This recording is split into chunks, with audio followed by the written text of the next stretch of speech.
मैं जानबूझकर ये वीडियो 2 दिन बाद बना रहा हूँ क्योंकि इस रिज़ल्ट को मैं अब तक प्रोसेस नहीं कर पाया हूँ।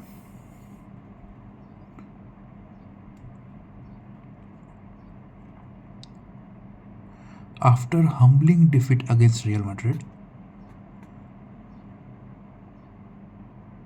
वेस्ट हैम यूनाइटेड के सामने आपका मैच था, जो एक रेलीगेशन फाइटिंग टीम है। मुझे लगा यहाँ फाइट पुटअप करोगे, कॉम्बिनेशन सही से खिलाओगे। और पेप ये क्या हर मैच में क्यों ये ब्लंडर सिलेक्शन में कैसे हो सकते हैं यार? कोई एक गलती दोबारा रिपीट करे तो उसे बेवकूफ़ी कहते हैं, और जो आप कर रहे हो वो बेवकूफ़ी की पराकाष्ठा है। आप रोद्री को सिंगल पिवट भी नहीं खिला सकते, और आप अगर अर्लिंग हालैंड और सेमेन्यो को एक साथ खिला रहे हो तो आपको का सबसे क्रिएटिव मिडफील्डर, आपका सबसे क्रिएटिव प्लेयर इस सीज़न कौन है? जर्की। आप उसको कैसे ड्रॉप कर सकते हो, और आप सेमेन्यो को नंबर 10 पर कैसे खिला सकते हो? Yeah, he has been scoring for us, but his overall performance is not that good, and he definitely can't play at number 10. आप मार्मूश को खिलाते हो, आप अर्लिंग हालैंड को खिलाते हो, आप सेमेनी को खिलाते हो, और आपका जो सबसे क्रिएटिव प्लेयर है, जो एक मिडफील्ड बाइंड करता है, जो आपके फॉरवर्ड्स के लिए चांस क्रिएट करता है, आपने उसको बाहर बिठा दिया फिर से।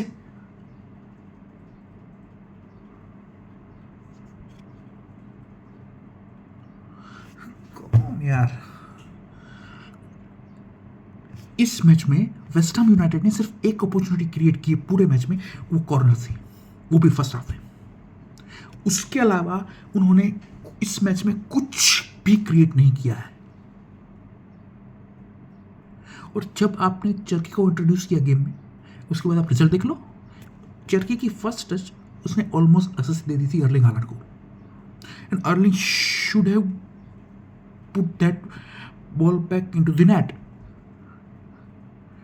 अर्लिंग को मैं डिफेंड नहीं कर रहा हूँ, लेकिन हाँ, उनकी पिछले कुछ मैच में परफॉर्मेंस हो रही हैं, लेकिन उसका थोड़ा बहुत मैं ब्लेम हमारे विंग प्ले को भी करूँगा, क्योंकि हमारे विंगर्स ने पैथेटिक परफॉर्म किया है। It's absolutely shit show. Doku has been poor. Savinho की जितनी कम बात करे उतना अच्छा है।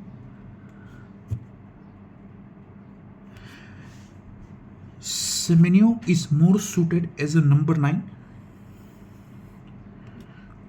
आप उसको विंग में अभी एज ऑफ नाउ आप उसको नहीं खिला सकते हो। हाँ, वो अगले साल इम्प्रूव कर जाए तो अलग बात है, लेकिन इस मैच में चर्की का स्टार्ट करना बनता था। You just can drop him. Is one of the most influencing player of Manchester city this season.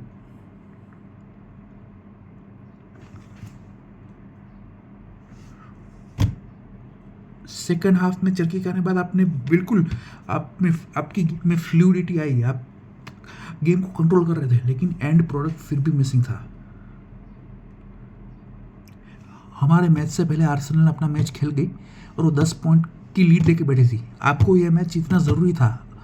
आपने इस मैच में पॉइंट ड्रॉप किए हैं। आप अभी आर्सेनल के पास 9 पॉइंट्स की लीड है। I know you have a game in hand, पर मुझे अभी भी लगता है जब आर्सेनल मैनचेस्टर सिटी को एतिहाद में खेलेगी, उससे पहले वो डेफिनेटली एक मैच ड्रॉप करेगी। वो हारेगी या पॉइंट ड्रॉप करेगी, I don't know, but definitely वो करेगी। मेरा इशू वो नहीं, मेरा इशू ये है कि क्या आप उस अपॉर्चुनिटी का फ़ायदा उठाओगे जो आप अब तक करने में नाकाम रहे हो।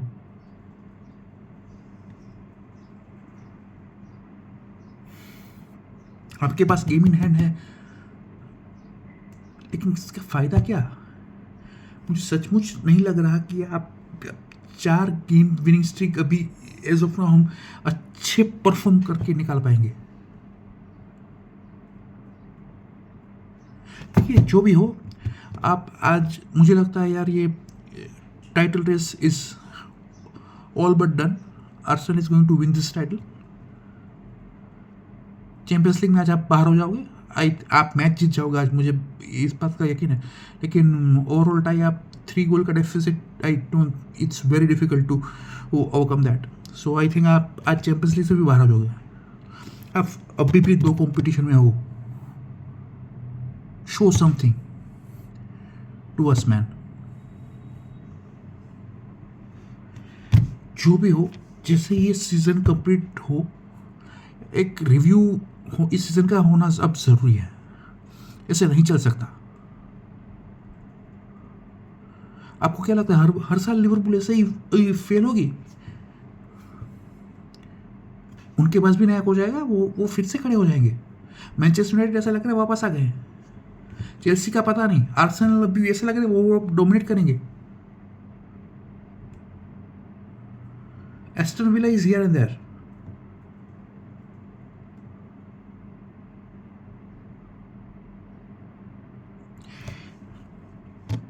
मैनचेस्टर सिटी अभी जिस मैच में है, मैं उसका थोड़ा बहुत ब्लेम में शिकी बेगिस्तान को भी करूँगा.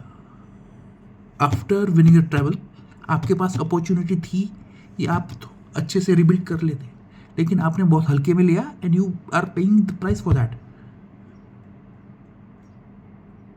आपने महाराज को जाने दिया. आपके पास अपॉर्चुनिटी थी. 50 मिलियन में माइकल ओलिसे अवेलेबल था, but you pass his opportunity. Look how he is thriving at the Bayern Munich right now.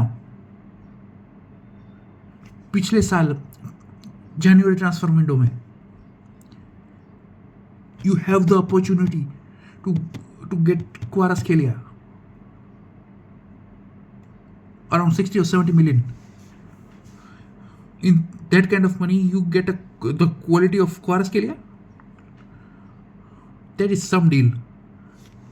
And look how he is performing at the PSG right now. Just imagine अगर आपने ये दोनों deal कर ली होती. Front line देखते आप, Michael Olise, Kvaratskhelia and Erling Haaland up front. The scariest front three you ever get to see.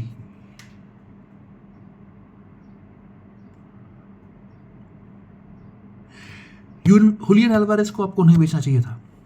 आपके पास opportunity थी, तभी आपको रोद्री का एक बैकअप जल्दी से फाइंड आउट कर लेना चाहिए था. आप अभी भी एक मिडफील्डर को खिला रहे हो और राइट बैक में. आपने राइट बैक पोजीशन अभी तक सॉर्ट आउट नहीं करी है.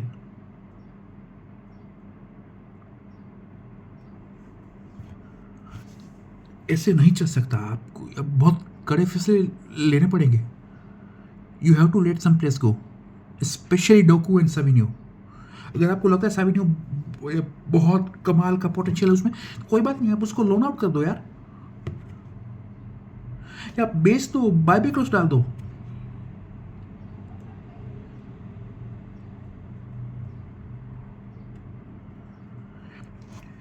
Next season you need a quality midfielder who plays a hybrid, who can play as a defensive midfielder and who can play as a chance creative midfielder, number 8 or number 10. You need a right back. अगर Trafford जाता है तो आपको एक backup goalkeeper भी चाहिए होगा. But for most आपको 2 out and out quality wingers चाहिए. This is non-negotiable. You are here to create your legacy here.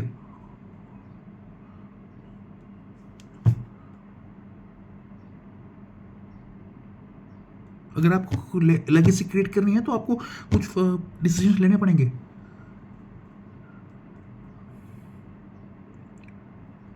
Try and get Olise. Get the Anderson deal done. Get Livramento or Reed, whichever player you like, who fits into the team.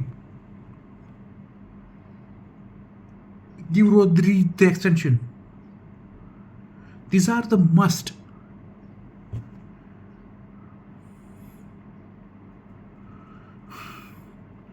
I'm still pissed off with this result, man.